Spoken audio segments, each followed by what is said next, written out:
in case you guys were wondering, we're going to take just 3 questions for now, just the short ones, because we felt you guys wanted answers, since they're all beta related. So we're going to go ahead and answer them.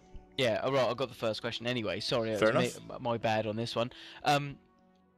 This is from Ambient, and he's wondering if PvE and PvP gear varies in the game, such as do PvP gear supply extra, stamina, hit points, and does it also provide a Damage form reducing of stat. it's a resilience? I don't know what you call it in Tor. I don't know what it would be called if it exists. It does exist. I believe we call it Valor. I don't remember because it's been changed a couple of times by now.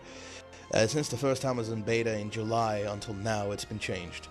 Anyhow, very simple, very short answer. Yes, they do change. The thing that is different between the PvE and the PvP gear is health points is generally not as advanced, and obviously you don't have the PvP damage reducing stat. Yes, there's PvP gear. Yes, it's different from PvE gear. And yes, you will need to be a dedicated PvP player in order to get the best PvP gear. You can't simply just wait for them to nerf it so you can buy it for honor to use WoW comparisons. You have to be an active PvP player to get the best. Very simple. Oh, we are so going to pwn people on that one. Oh, yeah. Moving on. A question from XJimmy123X. I'm going to blind answer this because I haven't read it, so read and I'll try and answer. Alright, let's try it. Okay, I think I'm settling on the Deception Sith Assassin. Deception is a talent tree, just in case you guys were wondering. I love the look of the stealth, etc., but I'd like to know whether their DPS is sustainable in long PvE and PvP fights, as well as the burst damage regularly talked about. Right, also, no. Oh, sorry, is there more question? Yeah, there's more. Alright. Yeah, but no, that is, for some reason he decided to leave a competition answer in between it. Too bad, mate. You should have labeled it competition. We're about to announce it and yours didn't get considered. Poor guy. Anyway, to answer his question. No, yes, I'm answering his question. Oh, yeah. You've got to assess the answer.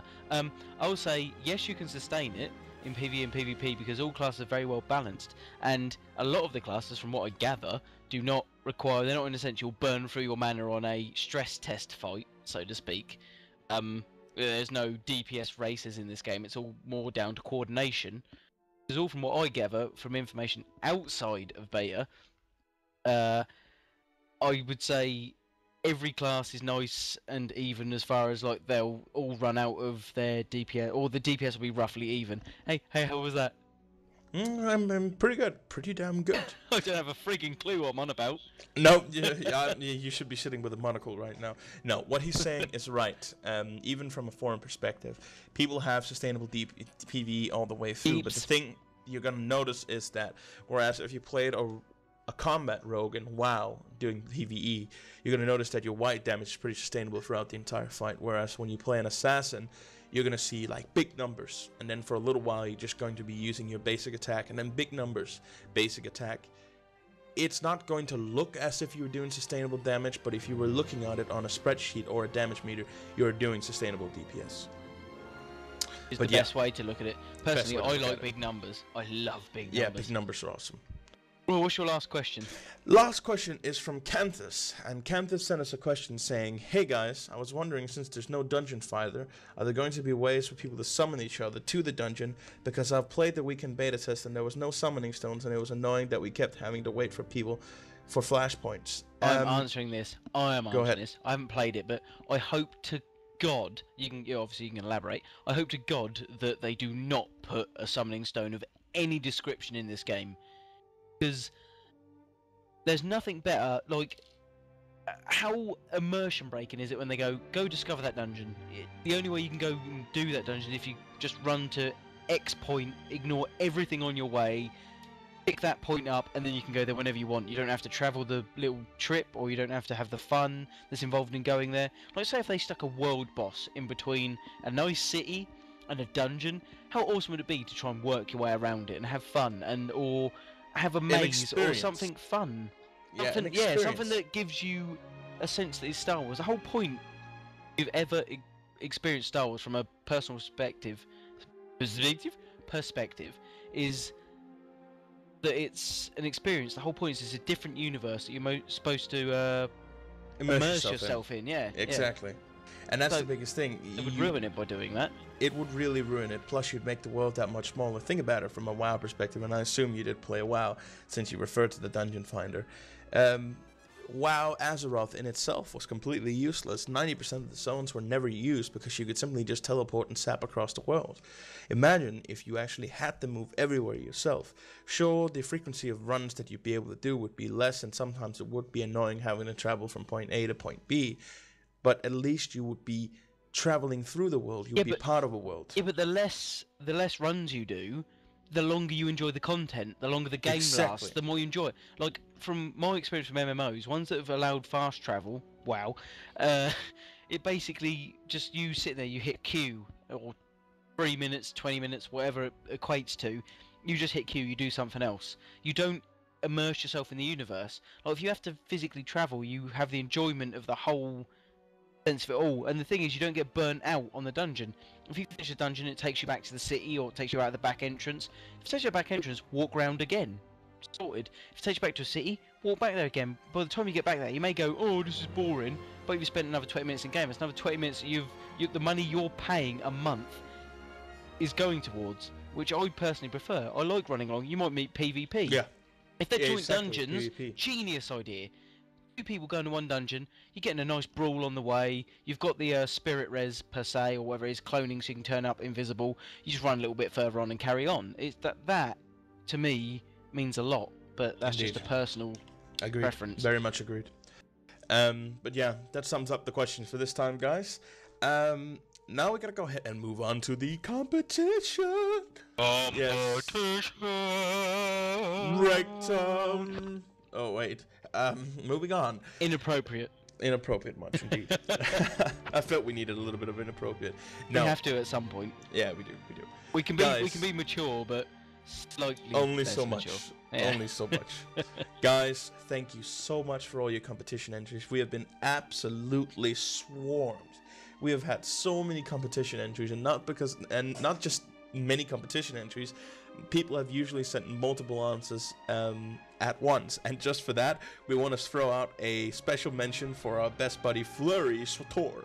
Flurry SWTOR, you know who you are, dude. That was cool. A lot of suggestions. I think you had 21 suggestions in 1 PM. Yeah, you win cookies for the most suggestions. If that was done for most suggestions, you would have won. You would have every copy of Tor that's on the planet. Yeah. Very good, dude. Thank you so much for all your entries. We really appreciate it. We might have, when it comes to when we get in game, if you're on our server, if you want to roll with us on our server, I will personally find you a special reward in game. I will give you. Oh God, foot massages. No, it's not. It's no. Come on, but I will give you something that a lot of people don't have. I promise you, I will find something in the game that will be awesome. I promise that. But yeah. We had a lot of entries, and it was very hard for us in the end to narrow it down. In fact, it was so hard that we had to bring some guild members in and hear their suggestions on the matter. Can I slap out another special mention? Go ahead. I can't remember the name, but whoever wrote the name, Good Luring Vietnam. You, sir, are awesome. Genius. But that isn't awesome. Quite what we're looking for. But it's a bit racist. That made us have a very good chuckle in guild. We had a good laugh on that one. That was brilliant. Yeah. But do you want me to do a drum roll for the actual announcement? Yes, let's do a drum roll. Okay, I'm going to put my mic to the desk. And the winner of the Cantina's competition is... Are you ready for this? The winner is, and here it comes, A Padawan's Guide to the Galaxy by JCK112011. JCK112011, look in your PMs. We're going to try and get a hold of you and ask you how you want your copy of Tor. That was an absolute genius thing, and just to talk a little bit about why we chose that one. Now, we've gotten a lot of other really cool names. For instance, Mandalore, Holochronic, the Lore Bit, the Late Night Lore, stuff like that, which are awesome ideas. But the reason why we wanted to settle on yours is that it kind of threw us back to A Hitchhiker's Guide to the Galaxy. And since A Hitchhiker's Guide to the Galaxy was early sci-fi, and unknown to some people, we feel that the lore we're about to share with you guys is unknown to a lot of you, so it is A Padawan's Guide to the Galaxy. You are all Padawans, and we're about to tell you how the world works. We really appreciate the entries, guys, but that was genius. Thank you, sir. By the way, in future, we will have other competitions. Yes. Excuse me. Once the game goes live, we'll find things things to give you, whether game it be cards, game cards, stuff time, like that. money, in-game credits from. And by the way, I don't mean bought gold. I mean from us or our guild. We will donate gifts to the YouTube channel, and like it says, time, game time, anything like that. We are going to run more than this. This is just a pre-launch thing, and it will only get better. We might even go into hardware if the channel takes off. We are going to put, if we were to ever get a YouTube membership or whatever it's called, we would put all that back into competitions for you lot. Yeah. We have no other intention for it because we don't need it. So we'll sort that out. A couple of SSDs maybe, stuff like that. Yeah. But thank you so much for that entry, dude. Look forward to your PM, and we're gonna get a hold of you and figure out how you want to do this. Guys, this was the 14th episode of the Cantina. We just want to thank you all for your support. We've been getting a lot of views, a lot of subscriptions, and we really, really appreciate it. Big thing is, if you have any questions, any mentions, anything you'd like to say, go ahead and PM us on YouTube, write comments, subscribe, like, you know, the whole deal. Just let us know what you think. And if you need a guild, we're still looking for a few more exceptional members for Orbit. And if you want to look us up, go to orbitguild.com, and hope to see you there.